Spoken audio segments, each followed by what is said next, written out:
Live starts now. Well, good afternoon to you and welcome into Florida Live. I'm Garrett Wymer, and thanks for joining us on this Monday afternoon live on Fox Local, YouTube, and also welcome into our TV audience watching on Fox 35. We appreciate you joining us today. We've been tracking a lot of things throughout the afternoon and starting this morning here on Fox Local. I want to let you know some of what we are watching. We are tracking the latest in this death investigation, looking into the death of a guest at Epic Universe. We're going to talk in just a minute with Fox 35's Matt Trezza about the latest on this, where things stand and where things go from here. I'll give you a live look in Tallahassee right now. That is the State House Committee on Property Taxes looking at whether it's feasible and how to do it. Getting rid of property taxes, something the governor has been talking a lot about, the CFO has been talking a lot about, and state lawmakers are really diving into that. So we'll get into that coming up in just a little bit. The offensive line coach at the University of Central Florida died last night unexpectedly. We got that word this morning. He had been in the hospital for a couple of weeks. Things seem to start looking better, but we learned today that Sean Clark passed away last night. We're going to talk about that coming up in just a little bit. We'll have the latest on the tropics. And we're also previewing a launch between NASA and NOAA, and we'll talk about what it is, how it's going to be helpful, and what it means for astronauts and a number of others as well with that launch that we expect to come tomorrow. But we do begin this afternoon with the latest in this death investigation at Epic Universe. 32-year-old Kevin Rodriguez Zavala has died, according to the medical examiner. He had multiple blunt impact injuries. We're now learning more and actually getting some insight from the Universal side of things as well, learning some more about this situation. I want to bring in Fox 35's Matt Trezza, who joins us live now via Zoom. And Matt, just kind of get us caught up here as where things stand now. This has obviously been getting a lot of attention since this first happened last week. Where do things stand now? Yeah, so the latest information we have on this comes from Universal themselves. They put out a statement in the form of a letter from Karen Irwin. She is the president and chief operating officer of Universal Orlando Resort, and she sent that to workers, outlining and detailing their grief, certainly at the situation, and their support for Zavala and his family. However, there was a key sentence in that statement that talked about, just internally speaking, that everything was working fine with the ride, that there were no problems in terms of its operation, and everything was working normally during the time of this horrible tragedy. So that is the latest information as far as the operation of the ride and what kind of light it sheds at this point as to what went wrong that day. Now, we also have new word from the state of Florida. Now, all amusement park rides, theme park rides, are under the purview of the state agriculture commissioner. And they gave us a statement today where they said it was not all that much information in it other than to say that they are working very closely with Universal on this investigation and that Universal is cooperating with them fully on this investigation. So all the different parties that need to be part of this in order to try and find out what went wrong certainly do seem to be at the table. Now, I tried to get some outside perspective today on this. I reached out all the way to Utah, where I met up with I linked up with an engineering firm out there, a group of experts who specialize in all different kinds of engineering and consulting to that end. And I spoke with their person who was in charge of amusement park rides. It was a very interesting conversation. And he said that as far as the theme park rides go, Stardust Racers is not the tallest, the longest, or the fastest. It is certainly par for the course as far as modern roller coasters go. It wasn't particularly extreme in terms of its height, in terms of its speed, in terms of any kind of safety protocols, anything like that. It didn't push the envelope in any way. It was a theme park ride that operated, as far as he could tell, within the parameters that it was supposed to. And he outlined for me as well the stringent safety requirements that these rides need to undergo in order to operate and be licensed and credentialed to operate. He said it will be very interesting to get more information about exactly what the blunt force injuries were to Kevin Zavala, because he didn't see, as things stood, exactly what could have led to that. I asked if it was possible of what possibilities there were, and he said perhaps something from outside the car could have caused a blunt force injury, but he said certainly there's no indication of that, from everything that he had seen in the reporting. And he said in terms of safety requirements for roller coasters like this, he said they are tested and safety protocol well beyond the limits that a person would normally experience while they're in the ride. So, for example, he said a person of a very large size is they kind of estimate as if a person who is very large, if that person were sitting in the chair while the ride was in motion, and they imagine that person reached out and stretched out their limbs as far as they could possibly reach, any kind of objects that they would come in contact with would have to be at least 3 inches beyond the length of their reach as well. And so you're just talking about all the different redundancies and all the different safety measures that are put in place to make sure that in terms of passengers, size and weight and dimensions and things like that, and the harness is strapping them in, it's all double and triple checked. And he kind of shed light on all that, a ride like Stardust Racers has in place in order to operate. And yet still, despite all those protocols, this tragedy happened. So what exactly went wrong that led to this? And he said he was very curious to find out exactly, just as we all were, how, given all the security and safety measures in place, something like this occurred. Matt, I think that's interesting to hear him talk about that, kind of going to the extremes to test these things before they're ever operated to begin with. Yeah, exactly. And I said, is this just a single inspection that happens? Is this inspection and protocols that are followed throughout the ride's creation and construction? He said, no, it is not. It is not at all a one-time thing where they inspect the ride, say, all right, this looks good, it's done. This is something that happens throughout the construction and development process. It is all baked into it. Interesting. Well, Fox 35's Matt Trezza, we appreciate you bringing that perspective for us. Looking forward to seeing, I know you're following up on this today, and look forward to seeing your story coming up on Fox 35 News at 5. And thanks for joining us this afternoon here on Florida Live. Certainly. My pleasure. I do want to get us inside this hearing committee meeting going on in Tallahassee right now, as state lawmakers there are discussing property taxes. This is the third of 4 presentations being given today looking at different aspects of property taxes. And so let's go ahead and listen in for a couple of minutes here as this conversation continues. The committee meeting began at noon today, scheduled to go to 4, and then more meetings scheduled this week as well. So just the beginning of this discussion as the state continues to evaluate and consider getting rid of, or at least trying to lower, property taxes. Let's go ahead and listen in. Conservation land and working waterfronts, other types of classified use, and small fraction of other assessment differentials, all adding up to about $1.2 billion from the original just value.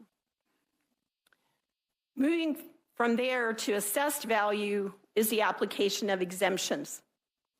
And you'll note that the $25,000 homestead exemption and the additional homestead exemption of $25,000 adjusted for CPI are the 2 largest ones in the exemption category. Or 2 of the largest. They're only applied to homestead, and the second homestead exemption is not applied to your school taxable value. There are other exemptions for those folks that have tangible personal property, and that's generally business, fixtures, and equipment. Governmental property is generally exempt, and that is governmental property owned by the city, the county, or other levels of government, including the state and the U.S. government. Institutional property You're used to that as nonprofits, churches, schools. And then we have the additional senior exemption. And this exemption is only applied at the level of government at which it was passed. This is an optional one for each county. And so if you have a county taxable value and your county has passed this senior exemption, you would have that exemption applied only to your county taxes and not to your taxes for schools or other independent districts. Disability and disabled. The committee meeting going on in Tallahassee right now, continuing as they are discussing millage rates, homestead exemptions. Earlier today, they saw a presentation specifically on school taxes. This afternoon, they're also going to hear a presentation that looks at fiscally constrained counties. So we will continue to monitor this, listen back in as the hour continues. We're going to take a quick break here on Florida Live. We'll be right back with more after this.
A live look right now, downtown Orlando and Lake Eola, and it looks like a postcard out there, the blue skies and the puffy white clouds on this Monday afternoon.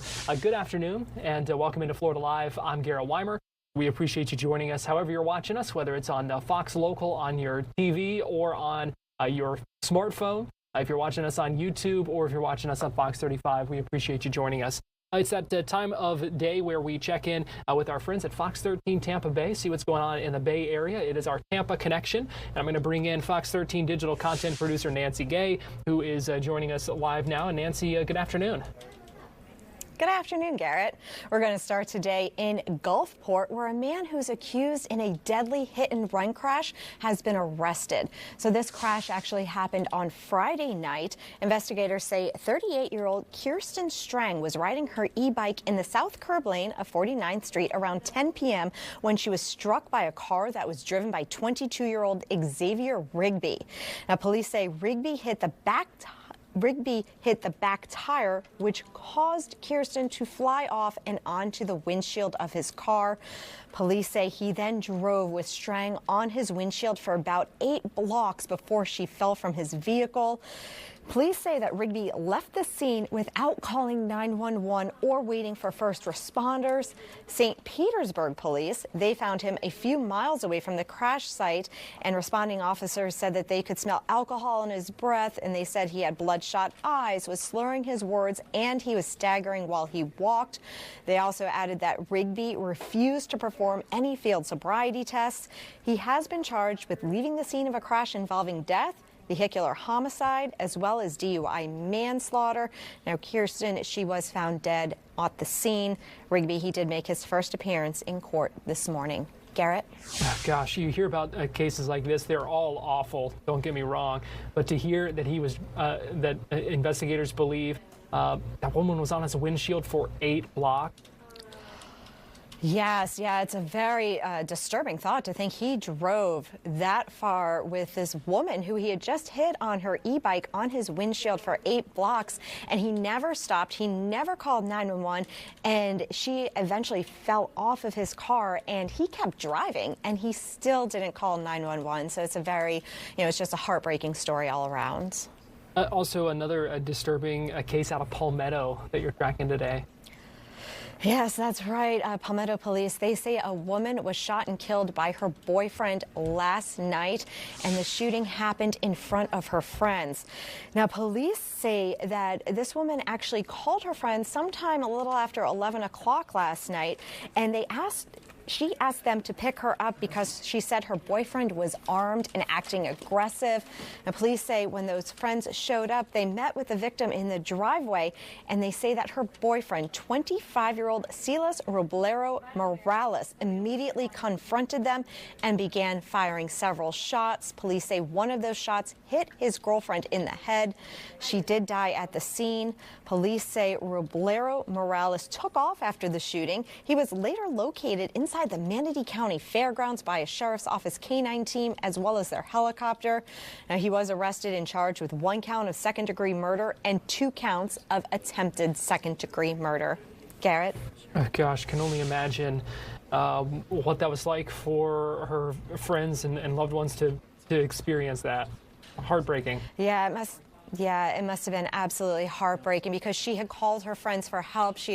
They showed up, they were trying to help her, and they said that her boyfriend confronted them immediately in the driveway and just opened fire, and one of those bullets did hit her in the head, and she died at the scene. It's one of those reasons that we often hear from law enforcement that when they respond as well to domestic situations, you just never know what is kind of going on and what the situation is like that you're walking into. It's just devastating. Yeah, it's absolutely devastating, and as you mentioned, you never know what you're walking into, especially when it's a domestic dispute. And finally, Nancy, here in our Tampa connection, still some turmoil in Treasure Island. What's the situation there? Yeah, so this is actually almost a year since Hurricane Helene hit Treasure Island, but this time the turmoil is actually for political reasons, and some residents are asking for a commissioner to step down due to some inappropriate text messages that he sent recently. Now, they're saying Commissioner Arthur Cizian he's facing backlash after sending these inappropriate late-night messages to residents Rick and Kim Matthews. Now, Cizian, he did apologize for sending these text messages and blamed insomnia. Now, we're going to take a look here at some of these text messages, which he sent at 4 o'clock in the morning.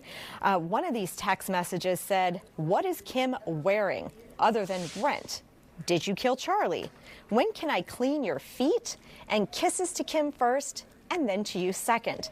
Now, another one of these text messages read, "Oh, Kim, your baby is CVTI. Be a big boy and make them change it. I put in to buy the building just to kick renters out." Now, residents, they are calling for a special election if commissioners refuse to step down. For now, the focus for many remains on rebuilding storm-damaged homes and businesses, even as City Hall continues to be mired in controversy. Now, on Thursday, the City Commission voted 3-2 to fire the city attorney. That's former Representative Anthony Sabatini. Now, just this year alone, City of Treasure Island also cycled through 2 mayors, 4 city managers in a single year, and they lost about 38 staff members. Garrett? Wow, quite a situation there when you kind of put it all in context. Each individually is one thing. We should also note that Anthony Sabatini is from our area and a Lake County commissioner as well. But that's interesting to hear kind of all of those things and the turmoil that it really is leaving that community in. Yeah, this political turmoil is really the last thing that the Treasure Island community needs, especially after last year's hurricanes. They were hit by Helene and then hit by Milton. And now this, throughout the entire year, there has been a lot of political shakeups within the city of Treasure Island. And now some residents are asking for this commissioner to resign as well. As you heard, those text messages were rather strange, and he did say that he blamed insomnia for it, but the city of Treasure Island definitely has some political turmoil that they're dealing with, and residents, they are actually calling for special elections to be held if these commissioners that they want to resign do not resign. Wow, so certainly more to watch there is what you're saying. Yes, definitely a lot more to watch at the city of Treasure Island. All right. Well, Fox 13 digital content producer Nancy Gay, we appreciate you joining us for our Tampa Connection. Thank you. And as we go to break here, let's take you to Volusia County, give you a live look at Daytona Beach from our Hard Rock Hotel camera. Another beautiful sight on this Monday afternoon. Keep it right here. We've got more Florida Live after this, live on Fox Local, YouTube, and on Fox 35.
Welcome back into Florida Live. Tough news today out of Orlando, where we learned that UCF offensive line coach Sean Clark died at the age of 50. He, according to information from UCF, passed away last night at a hospital. He was with his wife Janelle by his side there. He had been in the hospital for a couple of weeks now. He was admitted Tuesday, September 9th, after going through a medical emergency. Spent more than 2 decades of coaching in college football, made an impact on a number of players. He joined the UCF staff back in December. In fact, he was one of head coach Scott Frost's first hires on his coaching staff. As I mentioned, he had been in the hospital for a couple of weeks, and you knew that this had been weighing on the players and the coaches. We had heard them talk about it at some of their previous news conferences, and now obviously going through this mourning the loss of a coach that they were obviously close with. We did expect to hear from head coach Scott Frost earlier today at his weekly news conference. That ended up understandably getting canceled. I talked with Sean Green, who's the host of Charge On, a UCF football podcast. He talked with us about the relationship Coach Clark had with the players and where this team goes from here. Everyone around the program is in mourning, and really the college football world is in mourning. If you go on social media, you can just see how much love the college football world had for Sean Clark. It's a sad day, and yeah, it's a tough day around the UCF community, but the college football world. What do we know about what happened? I know there haven't been a ton of details, but what do we know? What are we hearing from the program? It's not much. There's been some things floating around over the last week of what actually happened. But again, I'm not going to speculate, and I don't think anybody's going to speculate on it. It is coming as a shock, like you said, kind of unexpected, because Scott Frost said, I think on Thursday on his radio show, that they had some positive news in regards to Sean Clark, but obviously passing away unexpectedly and tragically. So it is tough. The university has not really released too much information. Like you said, there was supposed to be a press conference today at noon. That has been rescheduled. We don't know the date for that yet, but very hard to talk about football or think about football, especially for, a coach that was just on campus a very short while ago. It's very fresh.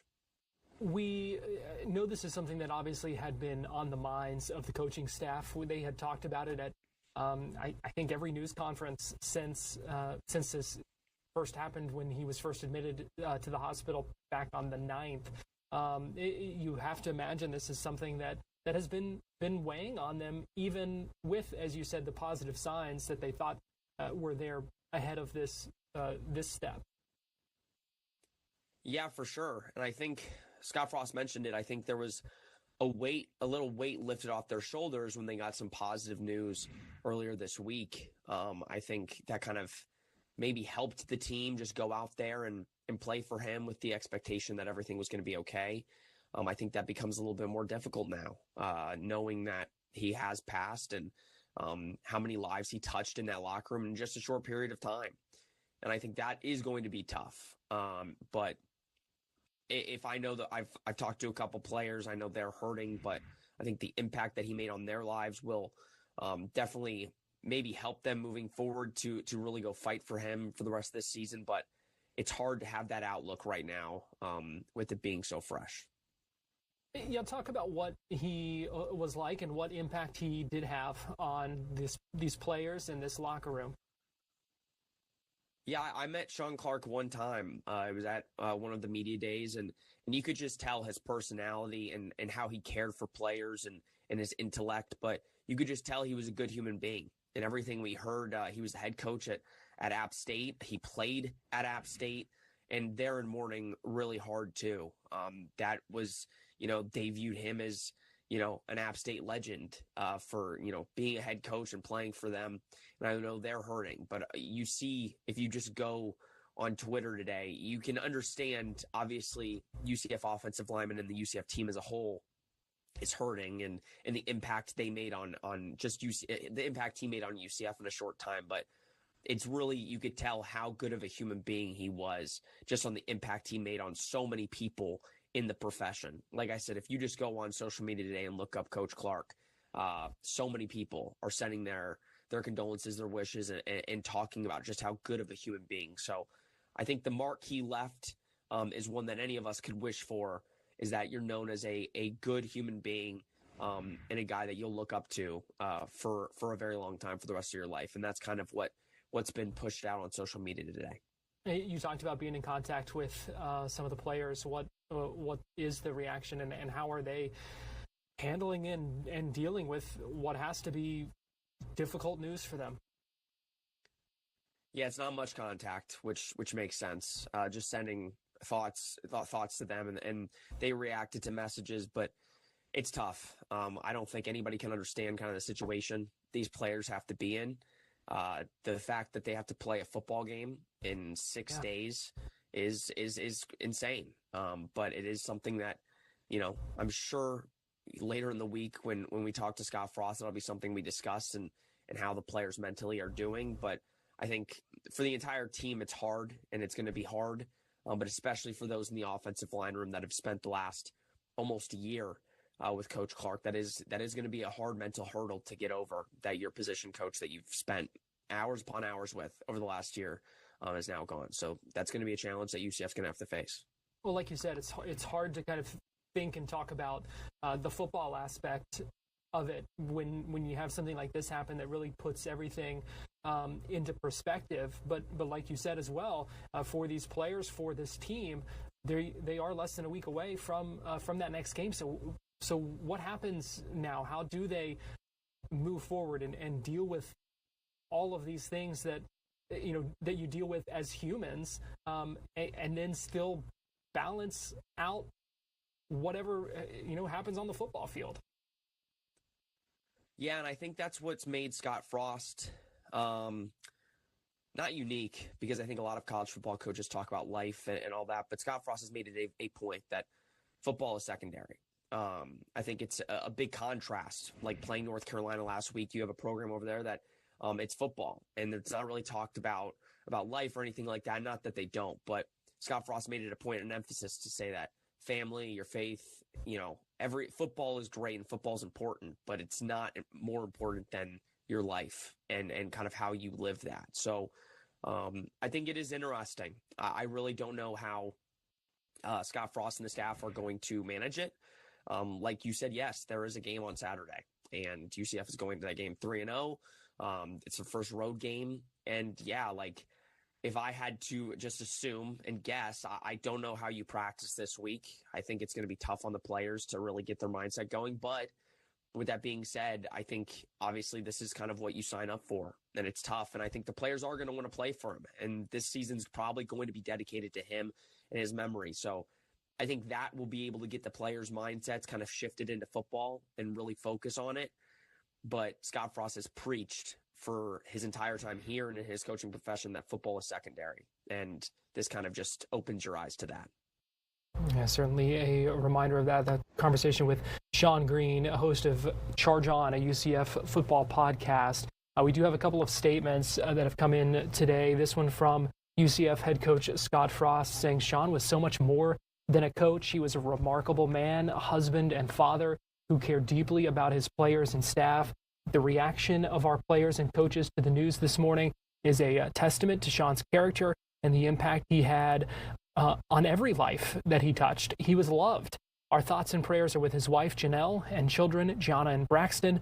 We are here to support them and will continue to keep them in our hearts and prayers. And Athletics Director Terry Mahajer saying this in a statement: we're heartbroken by Sean's passing. He brought passion, integrity, and a genuine love for people to everything he did. Sean will be remembered not only for his impact on the game of football, but also for the relationships he built and the example he set as a husband and father. Our deepest condolences go out to his wife and children during this difficult time. Again, Sean Clark, offensive line coach at UCF, had been on the staff for close to a year. He was head coach at Appalachian State before that, had coached a number of other places, developed over a dozen NFL offensive linemen, also was a two-time All-American as a player. And his impact, though, beyond just football, he is survived by his wife and their two children, and certainly our thoughts and prayers are with them. We're going to take a break here on Florida Live, but we'll be right back.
Give you a live look right now at Port Canaveral from our Launch Credit Union camera. Welcome back into Florida Live. I'm Garrett Wymer, and thanks for joining us on this Monday afternoon, live on Fox Local, YouTube, and on Fox 35. Let's talk a little tropics here because and I'm going to bring in Fox 35 Storm Team meteorologist TJ Springer. TJ, always good talking with you. And thanks, buddy. Thanks for coming in here today. So we're talking about Hurricane Gabrielle. Hurricane Gabrielle. And it's just crazy how quickly things kind of changed with that. And it went from barely a hurricane. Why is this even kind of classified as a tropical storm and now rapidly intensifying?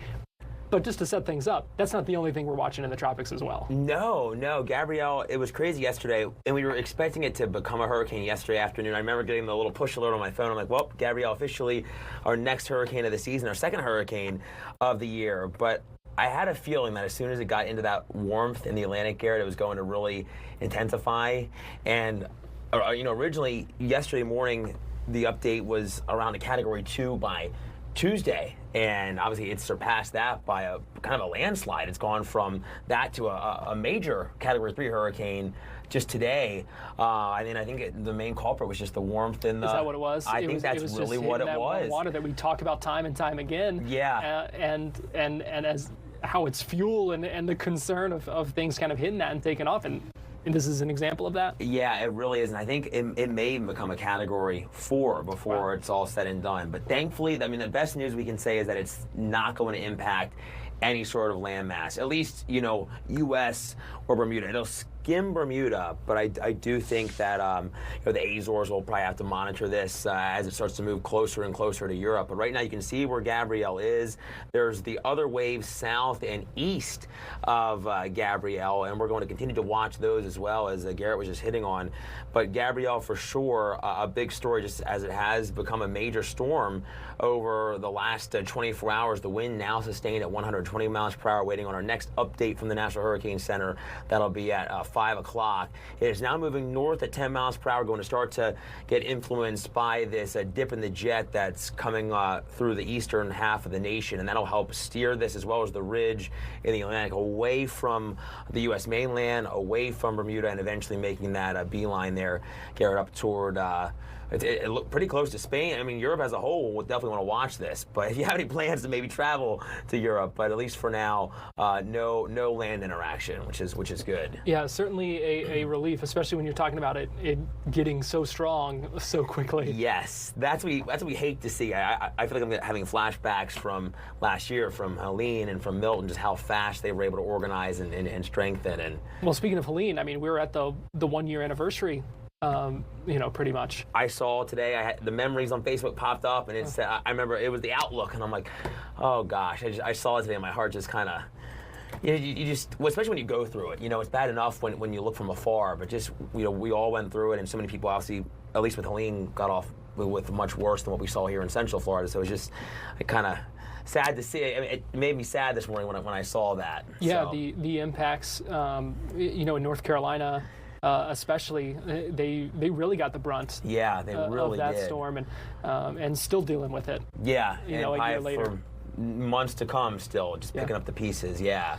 But this is the time of year that we do start to see more activity, and there are a couple of other spots that you're watching right now. There in the tropics. Yeah, and thankfully right now, same story, kind of like Gabrielle. Hopefully, we won't see these, impact too much land, but they're closer to the Caribbean, closer to the island, so that's why we're going to have to watch these closely. I do think, at least with maybe both of them possibly becoming depressions before the week is said and done. The northern and eastern wave, there's a 70% chance of development with that one, a 40% chance of development with the southern and western wave, the one that is closer to the Antilles.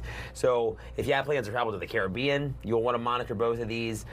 But for now, Gabrielle certainly the big story. But looking at this map here, it shows the darker shades of blues and eventually turning to yellows and oranges. That's the likelihood that we can see a depression forming in the western Atlantic, closer to the Caribbean, as these waves potentially start to make their way closer to the southeast coast. I think the one that we would probably have to watch even more so would be the southern and western wave, I would think, Garrett, because that one might try to move up closer to the Carolinas, or, it's a little early to say specifics now, but I'd say the southeast coast, even us here in Florida, will still have to watch that one for maybe some rain and blustery conditions down the pike if it can organize more so.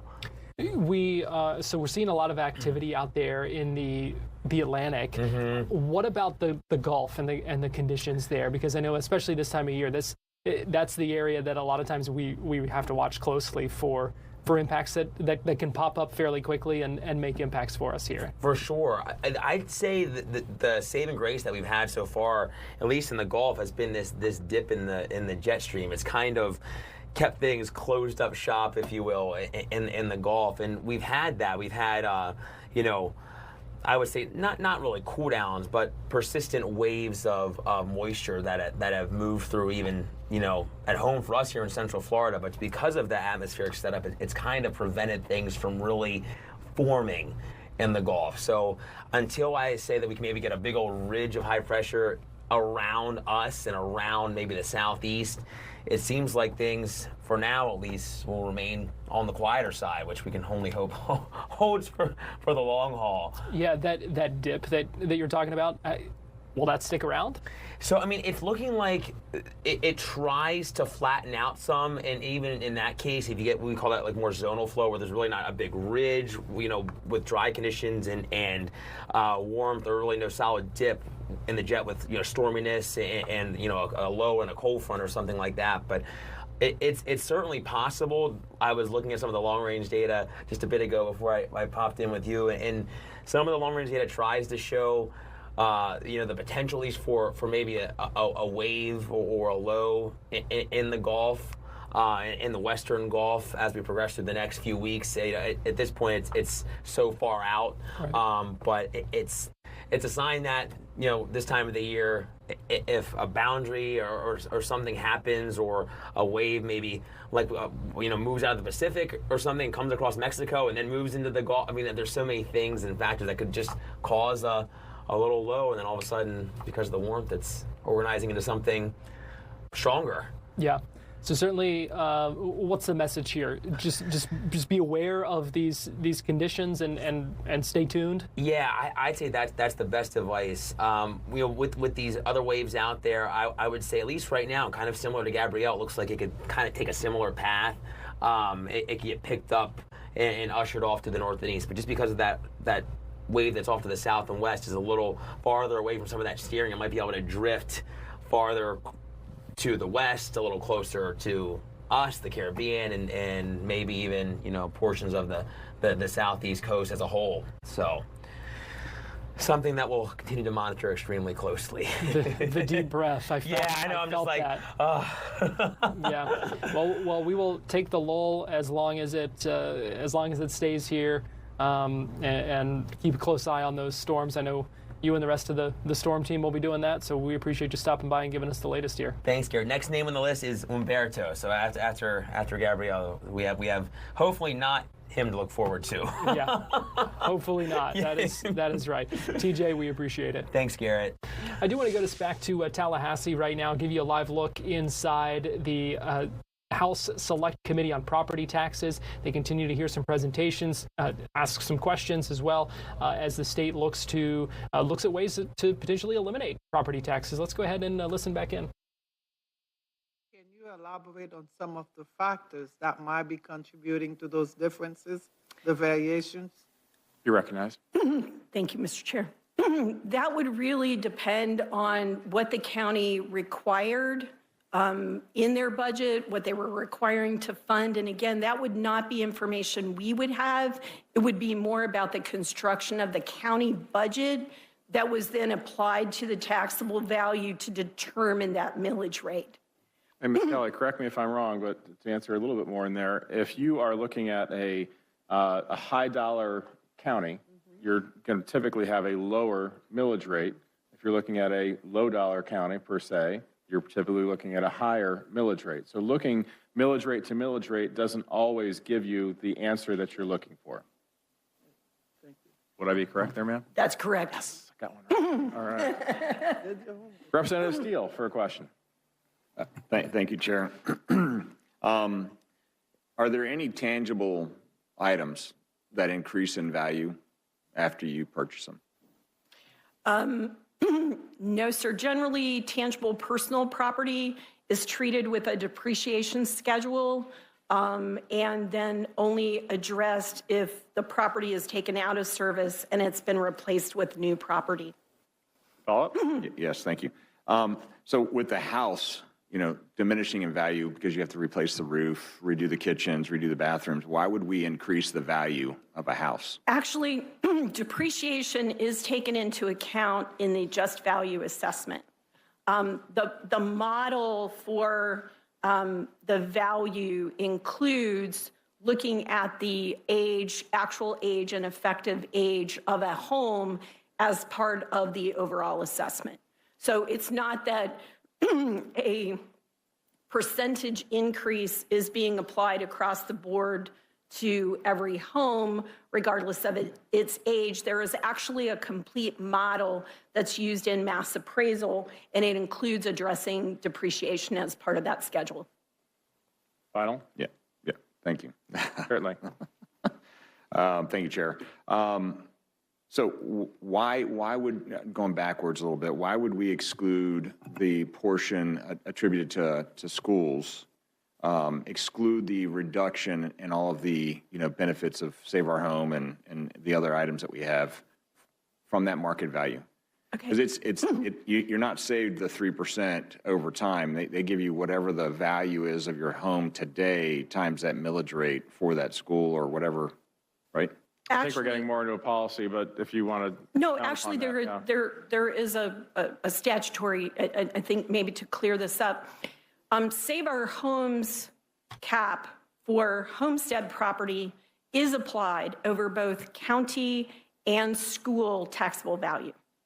The only cap that is not applied, or the cap that is traditionally not applied, is the 2008 10% cap, which is provided for non-homesteaded residential property and non-residential property, meaning commercial property and others. So Save Our Homes does apply. Hearing continuing in Tallahassee as we hear presentations about essentially how the property tax system works in a number of ways. I also want to let you know we are monitoring. Here's a live look at the Orlando City Council meeting. Hearing some other items at the moment, but we do expect them to hear shortly an update on the city's red light camera program. So we are staying tuned for that. We're going to take a quick break here on Florida Live, but we'll be right back with more next on YouTube, Fox 35, and Fox Local.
Live look at downtown Orlando on this Monday afternoon. Welcome back into Florida Live. I do want to get you back inside the Orlando City Council meeting. This is Raymond Rodriguez. He is the operations manager for the Orlando Stops Traffic Safety Program.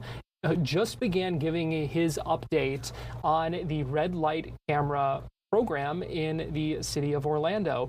They are giving this update, talking about the number of violations that were contested, upheld, a number of different things, also talking about some of these intersections and why they are placed where they are. Let's go ahead and listen in live as this continues from the Orlando City Council meeting. Allocated, and the state of Florida, of course, takes $70 out of every ticket, so they wound up having $3,422,339. The trauma center also gets funding, and they recovered $414,000. And the spinal cord brain injuries trust fund got $124,200. The Department of Revenue in total recovered, or should I say, taking out the trauma center and the spinal cord, recovered $2,884,139. In the next slide, it's basically the same information, but it's in a better format, where you can see what exactly was recovered. Like I said before, this is a disclosure, and it's required by statute. Does anyone have any comments, questions? Okay, I am going to open up the public hearing. We have no request for testimony from the public, so I will open it up for questions or discussions. Did you sign up to speak? Yeah, I'm signed up. Madam Clerk? Okay, on this, what he was just saying is totally wrong. Sir, can you state your name? My name is Walter George Adams III Bay from the Moorish Science Temple of America, Asiatic Nation of North America. Mayor Dyer, we have him for general appearances. Yeah, a juristic person. For general appearances. Okay, you signed up for general appearance, not on this issue. Okay. So that will be in about 15 minutes. 15 minutes, okay. Yep. But I just wanted to question, that's fraud on the court. You'll have an opportunity for the spot you signed up I'm for. talking on all of this. Okay, thanks. That's fraud. Discussion? Yeah, Mayor, I'd like to, if I could. Yep. I guess okay. Yeah, I just want to say, Ray, thank you for the work that you do. Over 20,000 violations at 25 intersections. That's a lot. And I know that doesn't even show the fact that we've had less crashes at these intersections. So I just want to thank you for your work. And I think it's kind of ironic that we had to work so hard to lobby, in Tallahassee to get this approved for public safety. And then once they realized how much money it was generating, then they just wanted to keep the money. So, again, good work that you've done. I wish we could keep more of the money locally in order to be able to do more safety improvements, but I just want to thank you for everything that you've done. Thank you, Commissioner Sheehan. All right, further questions or comments? Commissioner Ortiz? Thank you. Thank you, Mayor. I wasn't, but I feel the duty to do this. By all means, the fact that I remember when we first implemented this system, and there was a lot of criticism because they said it caused more accidents than solve issues, and it has not been the case, especially since we announced as a red light camera, before the people get to those intersections. I know that it has definitely saved lives, and it has established a new order. People look now for cameras when they're getting to intersections, which is a good thing because it has definitely deterred a lot of these accidents that end up in fatalities. So thank you for the job you're doing, more than even the money, because this is not even about the money, it's about saving lives. And I think it's a great, the fact that the city of Orlando and the city of Apopka were the first ones pretty much implemented the system, in the whole state, and is something to be commended for. So, Mayor, thank you for your leadership on this, incredibly, the staff, our council, and thank you, Ray, for doing the job that you're doing up there. Thank you. Thank you. For the comment, hearing none, all in favor of the motion indicate so by saying aye. Aye. Those opposed, motion carries. Thank you, Ray. Thank you, sir. Okay, our other hearing. Orlando City Council moving on to some other business there after hearing that presentation about the red light cameras. You heard some of the statistics that Patty Sheehan was citing there. I do want to go ahead and get you back inside just briefly here. This House Select Committee on Property Taxes. We should note that this is just the first of several meetings going on this week looking at different aspects of this. Today they're meeting from noon until 4. Again, they've been going for several hours at this point. They did take a short break, but they are also scheduled tomorrow from 9 to 1. Tomorrow will likely be even more interesting than what we've heard today. Today, a lot of presentations. Tomorrow is going to be several panel discussions talking about municipal property taxes, county property taxes, also getting an overview and hearing from the governor's office when it comes to the Doge team efforts. So we expect to hear some more conversation tomorrow. We will certainly get you back there as we continue to monitor those developments in Tallahassee. Well, thanks for joining us this afternoon for Florida Live. We are here weekdays at 2 o'clock on Fox 35 and really all afternoon on Fox Local and on YouTube. So you can join us before and after for more streaming news, weather, and sports on Fox Local. Download it on your smartphone. Download it on your smart TV. Thanks for joining us. We'll see you tomorrow.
All righty. Hi there, everyone. How's it going? Hopefully you're having a great Monday so far. Had a great rest of your weekend. TJ Springer here in the Storm Center for our brand new 3 o'clock show, Fox 35 Weather Plus. We're talking a little bit about fall today. If you did not know, fall officially begins today. It began actually just about 40 minutes ago at 2:19 this afternoon. So maybe you're feeling extra autumnal and you want to go get maybe a pumpkin spice latte or something along those lines. I think it'll be great to get out there if you can, and we'll talk a little more about that. Brooks and Jess have a little story on the fall, the brand new season, and kind of how it works when we talk about our seasons astronomically. So we'll talk a little more about that. Our question of the day also relating to fall. So again, we're live on Facebook, we're live on YouTube, we're also live on Fox Local. If you have any questions, be sure to throw them down. Would love to know what you're thinking. Would love to know if you are a fall fan, because I have to say, fall is actually my favorite season, despite us living in a place like Florida where we really don't get